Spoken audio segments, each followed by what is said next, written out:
श्रीरामः शरणं समस्तजगतां रामं विना का गति।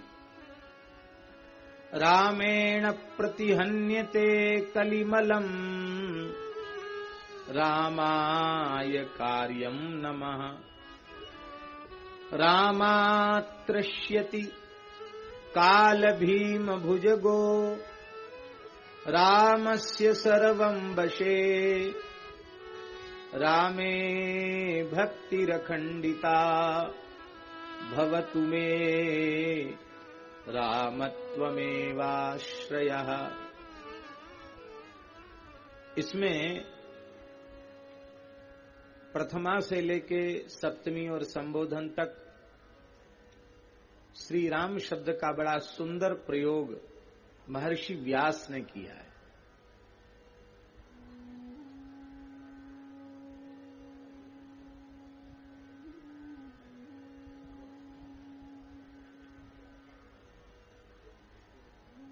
एक श्लोक तो बहुत प्रसिद्ध है, रामो राजमणि सदा विजयते रामं रमेशं भजे। रामेणाभिहता निशाचर जमू रामाय तस्मै नमः। रामान्नास्ति परायणं परतरं रामस्य दासोऽस्म्यहम्। रामे चित्तलयः सदा भवतु मे भो राम मामुद्धर। इसमें भी राम शब्द की सभी प्रथमा से लेकर संबोधन और सप्तमी तक सबका प्रयोग किया गया। यहां भी वही बात है, समस्त जगतां श्री राम शरणम।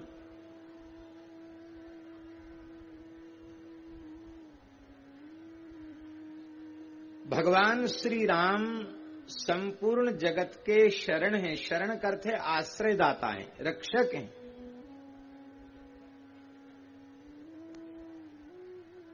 राम जी ही सबके आश्रय हैं, राम जी ही सबके धाम हैं, राम जी ही सबके रक्षक हैं।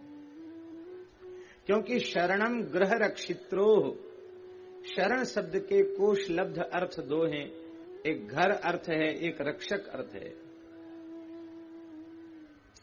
तो श्री राम जी ही सबके आश्रय हैं, श्री राम जी ही सबके धाम हैं और श्री राम जी ही सबके रक्षक हैं। ये सभी अर्थ स्पष्ट होते हैं। समस्त जगताम का अर्थ है केवल विद्वानों के आश्रय रक्षक और धाम राम जी नहीं है, मूर्खों के भी, धर्मात्माओं के ही नहीं पापात्माओं के भी, मनुष्य के ही नहीं मानवेतर प्राणियों के भी, केवल चेतन सृष्टि के नहीं जड़ सृष्टि के भी है।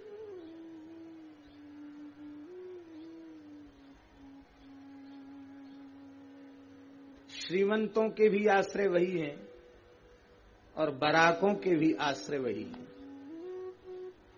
अकिंचनों के आश्रय भी वही हैं।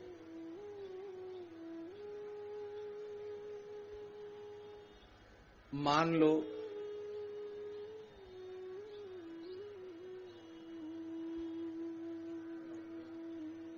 इनका आश्रय न लिया जाए, इनकी शरण ग्रहण न की जाए तो फिर गति ही कौन सी है।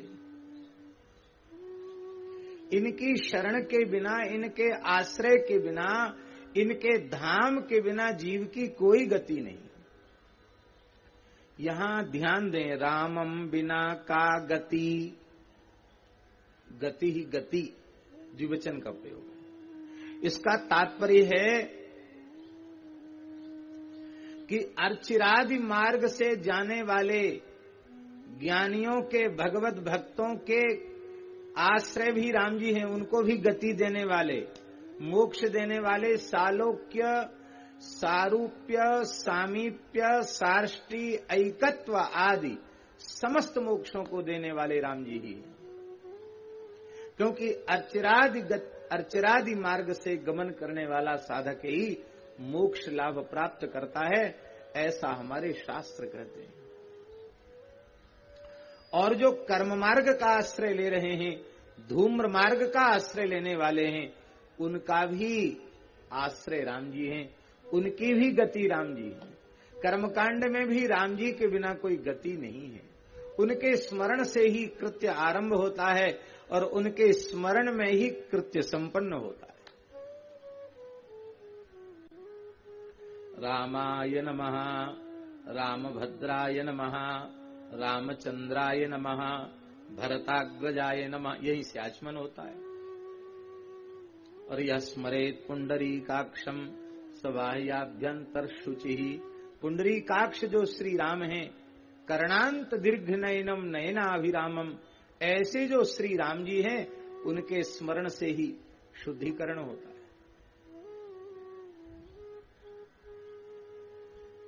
संपूर्ण पूजन के संपन्न होने के बाद यस्य स्मृत्या च नामोक्त्या तपो यज्ञ क्रियादिषु न्यूनम संपूर्णताम याति सद्यो वंदे तमच्युतम। अच्युतम माने क्या है? अच्युतम माने राम जी।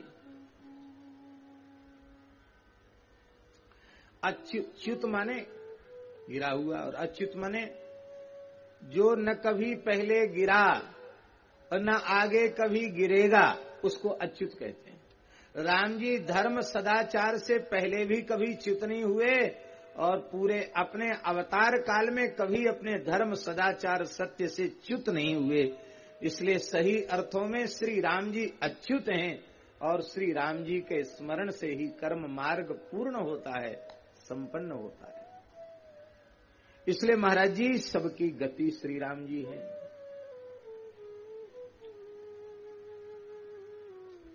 गति माने क्या होता? गम्यते अस्यामिति गति ही।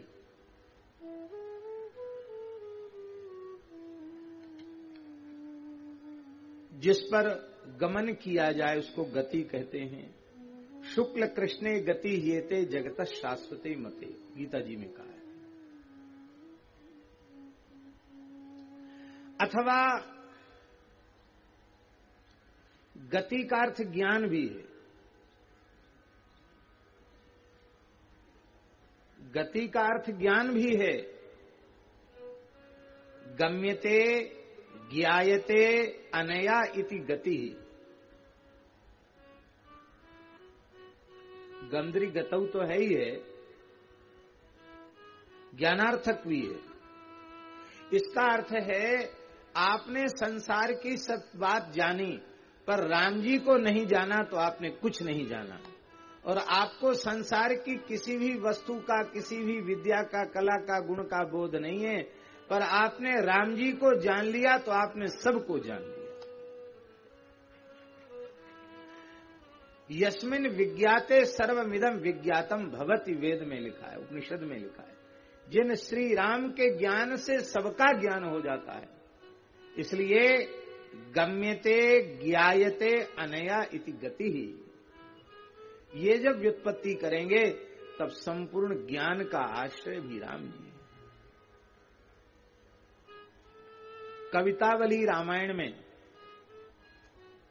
गोस्वामी जी कहते हैं, काम से रूप प्रताप दिनेश से, सोमु से सील गणेश से माने। काम से रूप प्रताप दिनेश से, सोमु से सील गणेश से मान। हरिचंदू से सांचे बड़े विधि से, मघवा से महीप विषय सुख साने। हरिचंद से सांचे बड़े विधि से, मघवा से महीप विषय सुख साने। सुख से मुनि सारद से, बक्ता चिर जीवन लोमस ते अधिकाने। सुख से मुनि सारद से, बक्ता चिर जीवन लोमस से अधिकाने। ऐसे भय तो कहा तुलसी, जो पे राजीव लोचन राम न जाने। ऐसे भय तो कहा तुलसी, जो पे राजीव लोचन राम न जाने। ऐसे भय तो कहा तुलसी जो पे राजीव लोचन राम न जाने। ऐसे भय तो कहा तुलसी जो पे राजीव लोचन राम न जाने।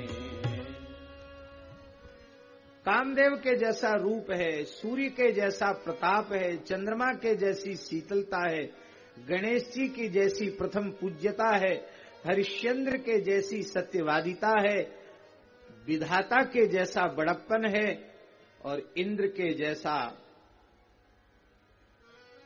ऐश्वर्य है। शुकदेव जी के समान मुनित्व है, सरस्वती के जैसी वक्तृता है और लोमस जी से भी अधिक दीर्घायुष्य किसी को प्राप्त हो गया। सब कुछ मिल गया, सबका ज्ञान हो गया, पर राम जी को नहीं जाना तो सब किया कराया चौका लग गया, कुछ नहीं। अब प्रश्न उठा कि राम जी के बिना गति नहीं है, पर राम जी का शरण, राम जी का आश्रय हम क्यों लें? राम जी के बिना गति नहीं है। बोले बात ये है कि हम सब कलिमल ग्रसित जीव हैं और कलिमल की निवृत्ति हमारे अपने पुरुषार्थ से संभव नहीं है। कलिमल की निवृत्ति कैसे होगी? बोले रामेण प्रतिहन्यते कलिमलम। ये कली का जो मल है ना, कली के दोष, उसकी निवृत्ति का श्रेष्ठ साधन श्री राम नाम ही है, श्री राम चरित्र ही है, श्री राम की शरणागति ही है।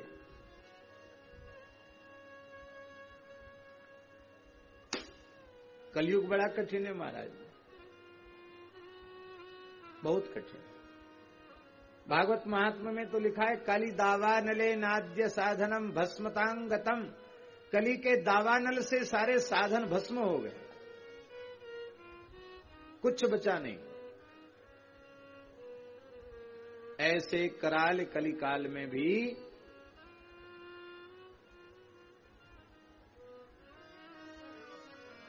कलिजुग समजुग आन नहीं, जो नर कर विश्वास, गाय राम गुण गण विमल, भवतर बिनहि प्रयास।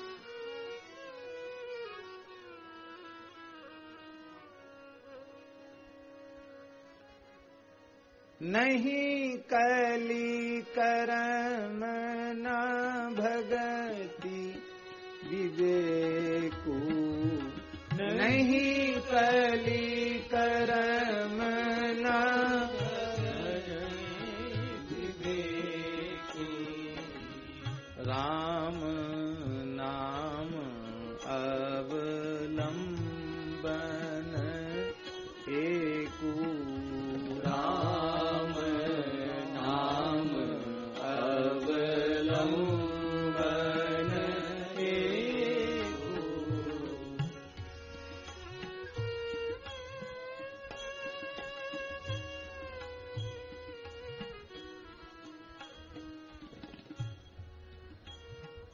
बिना राम जी के नाम के, बिना राम जी के चरित्र के, कली के मल की, कली के दोषों की निवृत्ति नहीं हो सकती। कली का एक अर्थ कलह भी है। लड़ाई झगड़े तब तक नहीं मिटेंगे जब तक राम जी के चरित्रों के श्रवण करने से राम जी के आदर्श की प्रतिष्ठा हमारे जीवन में नहीं होगी, तब तक कलह की निवृत्ति नहीं होगी। कलश्च कलह प्रिया, कली माने कलह ही होता है।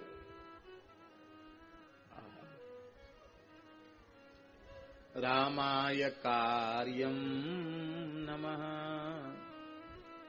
ऐसी महिमा जिनकी है, ऐसा प्रभाव जिनका है, ऐसा विलक्षण स्वभाव जिनका है, ऐसे राम जी के ही चरणों में नमस्कार करना चाहिए, उन्हीं के चरणों में प्रणाम करना चाहिए।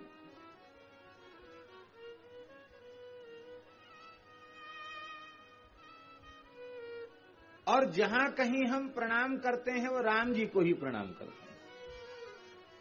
आकाशात् पतितं तोयम यथा गच्छति सागरम सर्वदेव नमस्कारः राघवं प्रति गच्छति। समस्त देवताओं को किया गया प्रणाम राघव के चरणों में पहुंचता है। इसलिए हम लोग कहते हैं सीए राम मैं सब जग जानी, सीए राम मैं सब जग जानी, करऊं प्रणाम जोरी जुग पानी, करऊं प्रणाम जोरी जुग पानी। देखो व्यक्ति को प्रणाम नहीं है, देह तो उस चित्त शक्ति के संपर्क से चैतन्य प्रतीत हो रहा है, वस्तुतः तो ये मृत ही है, अचेतन ही है। इसमें चेतना का जो संबंध है उससे ये जड़ देह क्रिया करता हुआ दिखाई पड़ रहा है। इसलिए प्रणाम जिस किसी को भी हम करते हैं राम जी को ही प्रणाम करते हैं। जड़ चेतन जग जीव जत सकल राममय जान, बंदों तिनके पद कमल सदा जोरी जुग पान।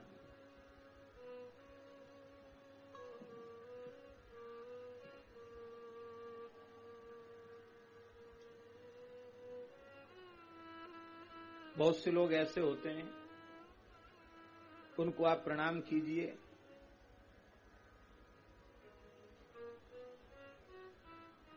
इधर प्रणाम कीजिए,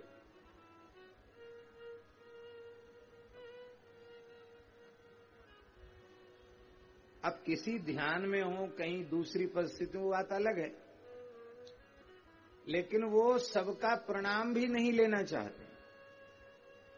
वो सोचते एरू गेरू नथु खेरू का क्या प्रणाम लेना, हमारी बराबरी का होगा, हमारी समता वाला होगा, हमारा परिचित होगा तब राम राम। उन्हें काहे की राम राम, दुनिया में लोग डोलते हैं, काहे की राम है।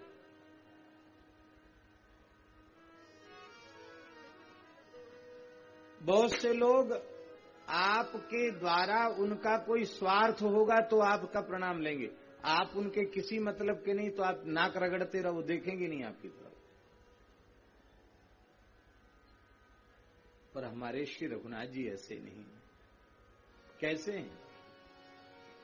प्रणाम लेना ही भी इन्हीं को आता है और किसी को नहीं आता। आप सब मानस प्रेमी हैं, क्यों ना हो। ये बुंदेलखंड की धरती की ही देन है रामचरितमानस।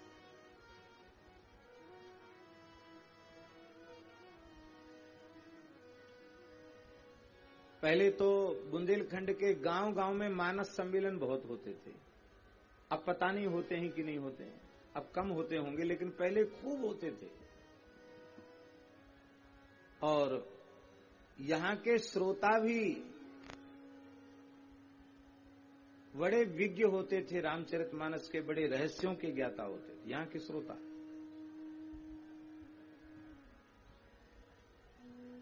आप सब जानते हैं। देखो विधि है,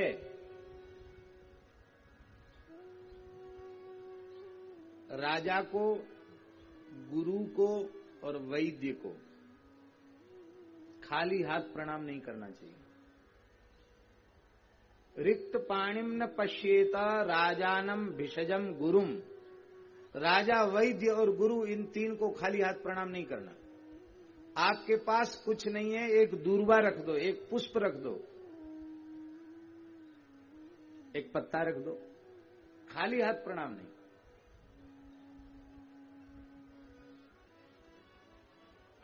विभीषण जी ने प्रणाम किया बिल्कुल खाली हाथ।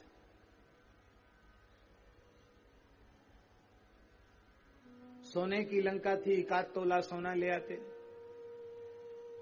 रत्ती भर भी नहीं लाए। घर में ही तुलसी थी, नव तुलसी का वृंद था, झुंड था, बगीचा था तुलसी का, तुलसी दल उतार लाते।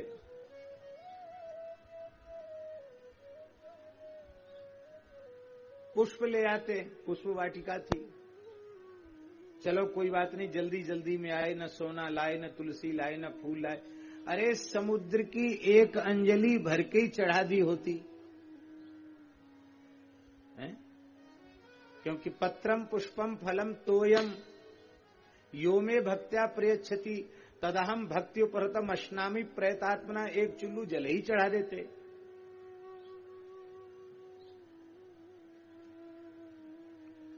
कुछ भी अर्पित नहीं किया।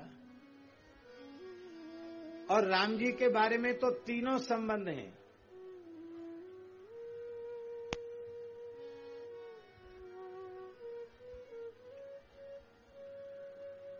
राम जी राजा नहीं है। राजेंद्रम सत्यसंधम दशरथ तनयम श्यामलम शांतमूर्तिम। वो राजा नहीं है, राजेंद्र है, राजाधिराज हैं। और यहां तो राम राजा सरकार के रूप में विराजमान है। उनके राज राजेंद्रत्व में किसी को भी कोई विचिकित्सा नहीं, कोई संदेह नहीं। सब जानते हैं राम जी राजा हैं। राजाओं का राजत्व सारी प्रजा पर भी नहीं चलता है, चलता है। चाहे जितना कुशल शासक हो, सब उसको मानने वाले, कुछ उसके विरोधी भी होते हैं। राम जी यस्यामलम नृपसदस्सुयशोधुनापि गायन्त्यघग्न मृषयो दिग्भीन्द्र पट्टम तम नाकपाल वसुपाल किरीट जुष्ट पादाम्बुजम रघुपतिम शरणम प्रपद्ये।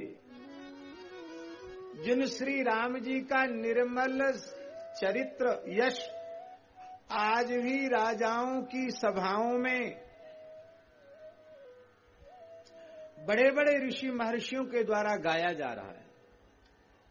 कितना गाया गया?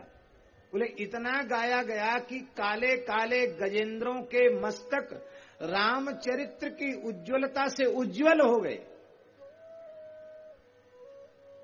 ये तो उनके चरित्र की महिमा है। और उनका प्रभाव कितना है।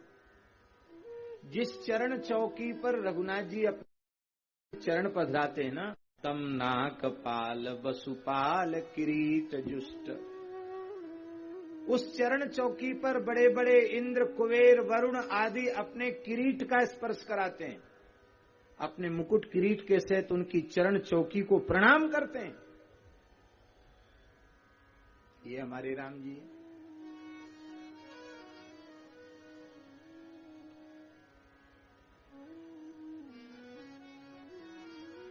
इतिहास में न जाने कितने राजा हुए और होंगे, लेकिन आज भी लोग कल्पना राम राज्य की ही करते हैं। और कोई राज्य किसी के दिमाग में है? आज भी सारा संसार चाहता है कि राम राज्य आवे। राम जी के जैसे राजा राम जी ही हैं।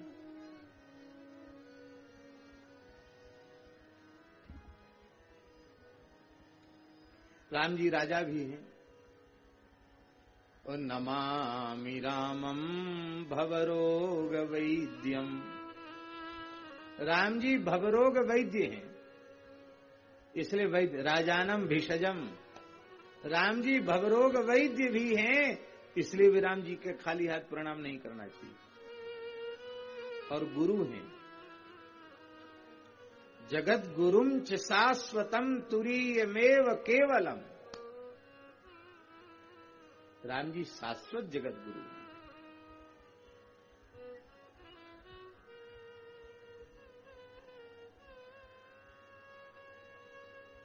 फिर विभीषण जी ने जो राजा भी हैं, वैद्य भी हैं, गुरु भी हैं, इष्ट भी हैं, आराध्य भी हैं, उनको भी खाली हाथ प्रणाम किया। क्यों किया? ये प्रश्न है, क्यों किया? अपने आराध्य के शील गुण का सारे जगत में प्रकाश करने के लिए ऐसा किया। उसका कारण यह है कि विभीषण जी महाराज ने ब्रह्मा जी से वरदान मांगा है कि किसी भी अवस्था में मेरी बुद्धि धर्म से विचलित न हो। ऐसे जो धर्म के मर्म को जानने वाले हैं वे खाली हाथ प्रणाम नहीं कर सकते। इसमें भी एक रहस्य है, वो दिखाना चाहते हैं। कुछ देकर प्रणाम करने पर भी लोग ठीक से देखते तक नहीं है प्रणाम करने वाले की ओर, और जिसको कुछ भी न दिया गया, केवल प्रणाम किया गया, वो कैसे हैं हमारे रघुनाथ जी। श्रवण सुजस सुनियाई हो, प्रभु भंजन भव भीर, त्राहि त्राहि आरति हरण, शरण सुखद रघुवीर।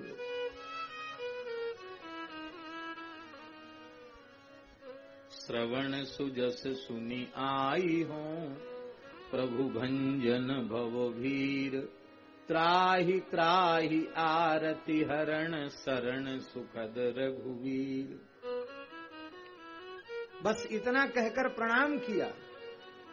अस कही करत दंडवत देखा, तुरत उठे प्रभु हरष विसेखा, दीन बचन सुन प्रभु मन बावा, भुज विशाल गई हृदय लगावा, अनुज सहित मिली ढिंग बैठारी, बोले बचन भगत भयहारी, कहु लंकेश सहित परिवारा, कुशल कुठार बास तुम्हारा, हल मंडली बसहु दिन राती, सखा धर्म निवरे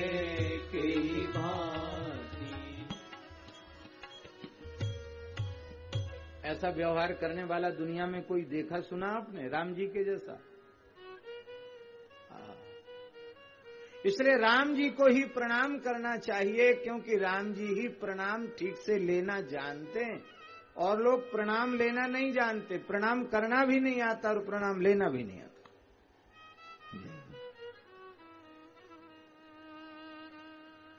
सकृत प्रणाम की अपनाई, एक बार कोई प्रणाम कर लेता उसे अंगीकार कर लेते।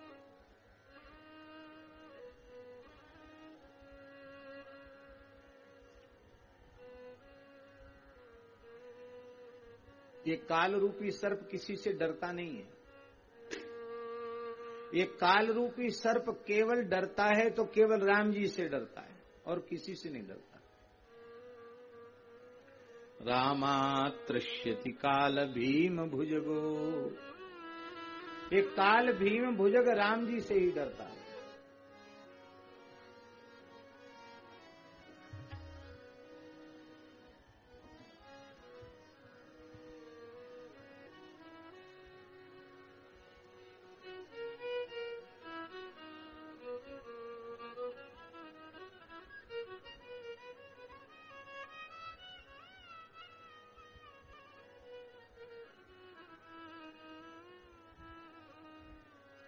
शीतल सुखद छाह जेहि कर की, मेटत पाप ताप माया, निशिबासरत ही कर सरोज की, चाहत तुलसीदास छाया, कबहु सुकर सरोज रघुनायक, धरि हऊ नाथ शीस मेरे। राम जी के चरणों में कोई प्रणाम कर ले, राम जी उसको लपक के उठा लेते, हृदय से लगाते हैं और अपना कर कमल उसके मस्तक पर पधरा देते हैं। और ये राम जी का कर कमल ही काल रूपी सर्प के भय से मुक्ति दिलाने वाला। प्रहलाद जी ने जैसे ही नृसिंह भगवान को प्रणाम किया, स्वपाद मूले पतितम तमर्भकम विलोक्य देव कृपया परिप्लुता उत्थाप्य तच्छीर्ष्ण्य दधात कराम्बुजम काला ही वित्रस्त धियांकृता भयम। काल रूपी सर्प के भय से मुक्ति दिलाने वाला कर कमल है, इसलिए रामात्रश्यद काल भीम भुजगो, इसलिए राम जी का ही आश्रय लो। रामस्य सर्वम वशे, राम जी के बस में सब है। यन माया वसवर्ति विश्वमखिलम ब्रह्मादि देवासुरा, सब राम जी के बस में। ऐसे राम जी में हमारी अखंडिता भक्ति हो। एक खंडिता भक्ति होती है, एक अखंडिता भक्ति होती है। पहले खंडिता भक्ति बता दें।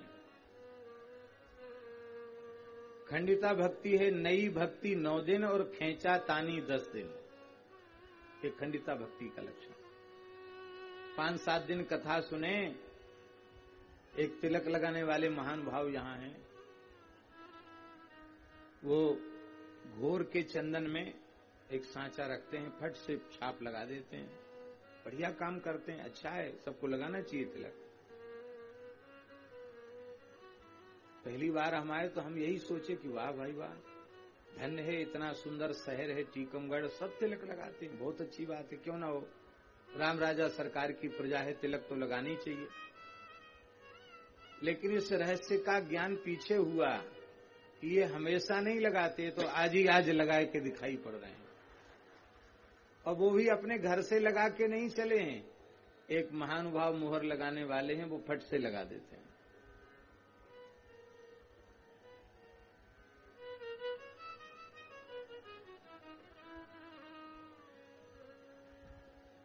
थोड़े समय के लिए लगाना भी कोई खराब नहीं, अच्छी बात है। पर ये खंडिता भक्ति है, कभी तिलक लगाने ना, कभी नहीं लगाना, कभी खूब मालाएं पहन लेना, कभी एक तुलसी का दाना भी गले में नहीं। कभी तो सवेरे 4 बजे उठ गए और कभी सूर्योदय तक पड़े हैं। ये सब खंडिता भक्ति के लक्षण है। कभी 10 माला जप लियो, कभी 10 बार भी नहीं जपे, ये खंडिता भक्ति है। ऐसी खंडिता भक्ति से कोई लाभ नहीं है, कोई काम बनने वाला नहीं। तीव्रेण भक्ति योगेन यजेत पुरुषम परम, तीव्र भक्ति योग से परम पुरुष की उपासना करनी चाहिए। जो घट जाए वो भक्ति नहीं है, जो घट जाए वह प्रेम नहीं है। जो प्रतिक्षण बढ़े उसी को भक्ति कहते हैं, जो प्रतिक्षण बढ़े उसी को प्रेम कहते हैं। हे राम जी, आपके चरणों में हमारी अखंडिता भक्ति है। कामना से युक्त भक्ति भी खंडिता भक्ति होती है। पुत्र की प्राप्ति के लिए राम जी की भक्ति की गई, तो जब तक पुत्र नहीं होगा तब तक भक्ति होगी। अब पुत्र हो जाएगा तो पुत्र को गोद में खिलाएंगे कि राम जी की भक्ति करेंगे? राम जी की भक्ति को दंडवत।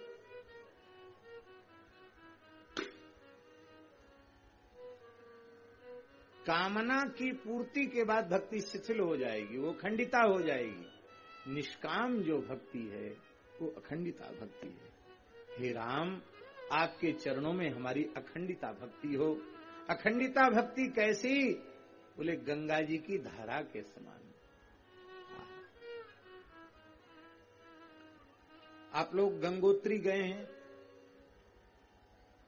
बहुत से लोग गए होंगे। उनमें गोमुख भी गए होंगे, जहां से गंगा जी बिल्कुल निकली हैं। गोमुख कम लोग जाते हैं, पर थोड़ा ऊपर बढ़ो तो गोमुख आता है। गोमुख में गंगा जी कितनी है?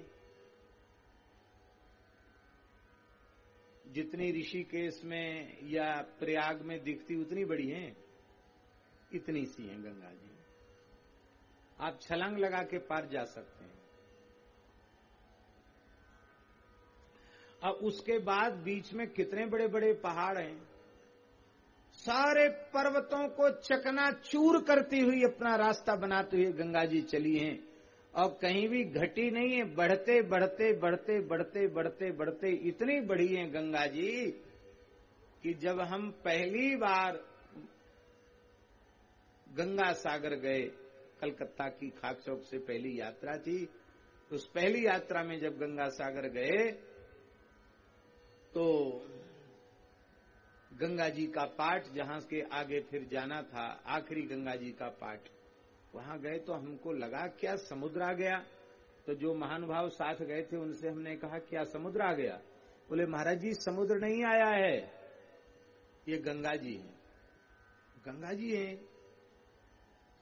तो कितना बड़ा पाठ है गंगा जी का यहाँ। तो व्यक्ति ने कहा, हमने कोई नापा नहीं, पर व्यक्ति ने कहा 45 से 50 किलोमीटर चौड़ा पाट है गंगा जी का। अब इतनी दूर तक तो किसी की नजर भी नहीं जाएगी, तो पानी पानी में कुछ दिखाई नहीं पड़ रहा था, उस पार में कुछ है क्या। लोगों ने बताया इसी रास्ते से अंग्रेज भारत आए थे।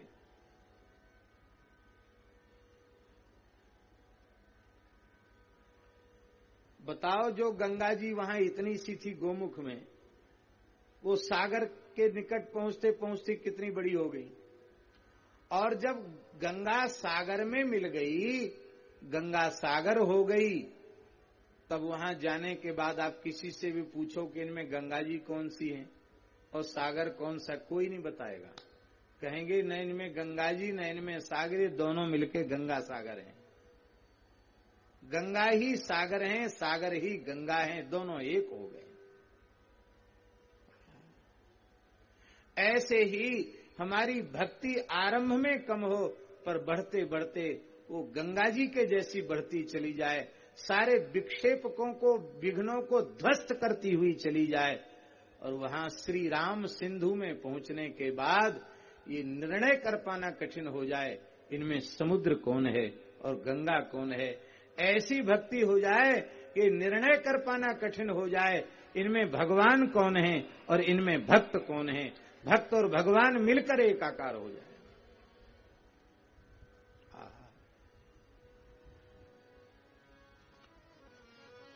रामे भक्तिरखंडिता भवतु मे रामत्वमेवाश्रयः। हे श्री राम जी, आप ही मेरा आश्रय हैं, आप ही मेरे एकमात्र आधार हैं। वो राम जी रहते कहाँ हैं? राम जी कहाँ रहते हैं कोई बात है? राम जी कहाँ नहीं रहते ये पूछो। हरि व्यापक सर्वत्र समाना, प्रेम ते प्रगट हो ही में जाना। राम जी समान रूप से सर्वत्र व्याप्त रहते हैं। पर कोई पूछे राम जी का स्थायी पता क्या है, कहाँ मिलेंगे राम जी? बोले चित्रकूट चले जाओ, राम जी मिल जाएंगे। कहाँ जाओ? चित्रकूट जाओ तो राम जी मिल जाएंगे। क्यों? क्योंकि चित्रकूटालयम रामम इंदिरानंद मंदिरम वंदे च परमानंदम भक्तानाम अभयप्रदम। चित्रकूट है आलय जिनका, चित्रकूट है निवास स्थान जिनका। ऐसे जो इंदिरानंद मंदिर हैं, भगवती पराम्बा जगत जननी श्री सीता जी के आनंद मंदिर हैं, ऐसे भक्तों को परमानंद देने वाले, भक्तों को अभय देने वाले श्री राम जी के चरणों में हम प्रणाम करते हैं। राम जी का स्थायी निवास चित्रकूट है। चित्रकूट सब दिन बसत, सब दिन बसत, केवल त्रेता में नहीं बसत।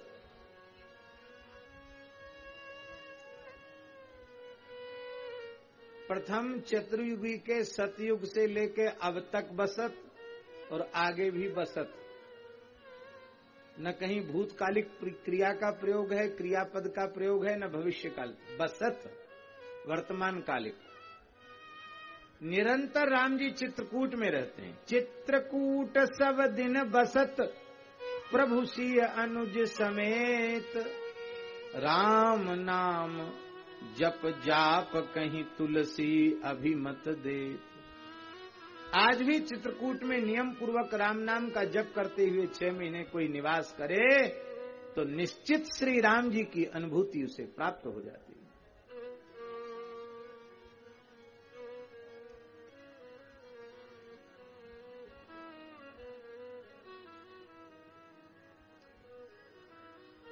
ये चित्रकूट इंदिरानंद मंदिर है, श्री सीताराम जी का निकुंज है।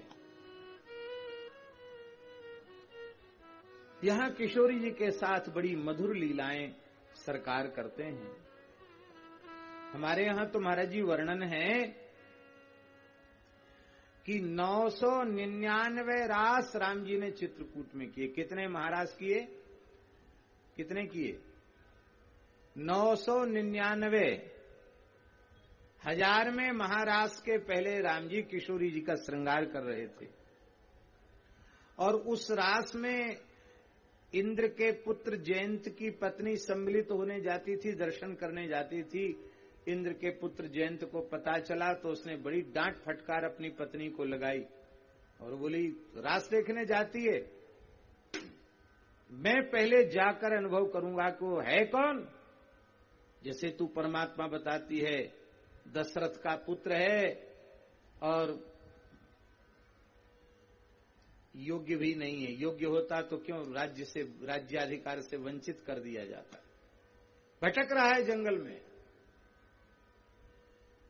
मैं जाकर देखूंगा, ऐसा महाराज बोल। राम जी की परीक्षा लेने का विचार आया, बुद्धि मारी गई, कौआ बन गया। अरे परीक्षा ही लेनी थी तो हंस बनता, नीर चीर का विवेकी। हंस नहीं बना, कौआ बन गया। और इसने राम जी के उस रास की पूर्व भूमिका के रूप में जो श्रृंगार सरकार किशोरी जी का कर रहे थे, उस लीला में इसने विक्षेप कर दिया। एक बार चुन कुसुम सुहाए, निज कर भूषण राम बनाए, सीत ही पहिराए प्रभु सादर, बैठे फटिक शिला पर सुंदर। वहीं इसने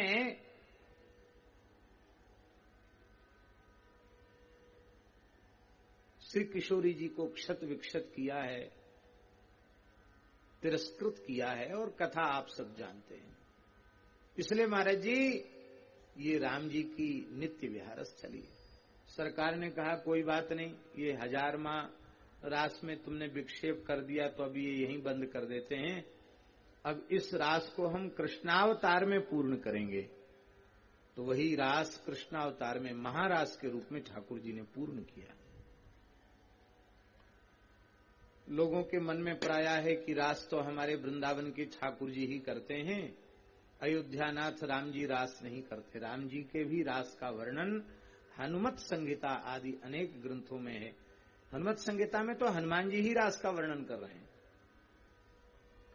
किशोरी जी के रोमकूप से अनंत सहचरियां प्रकट हो जाती हैं और अनंत रूपों में श्री राघव प्रकट हो जाते हैं और महारास होने लग जाता है। अग्र स्वामी जी ने तो खूब महारास के पद गाए। गोस्वामी तुलसीदास जी महाराज वे बड़े मर्यादित महापुरुष हैं, कवि हैं, पर गीतावली में गोस्वामी जी भी चूके नहीं।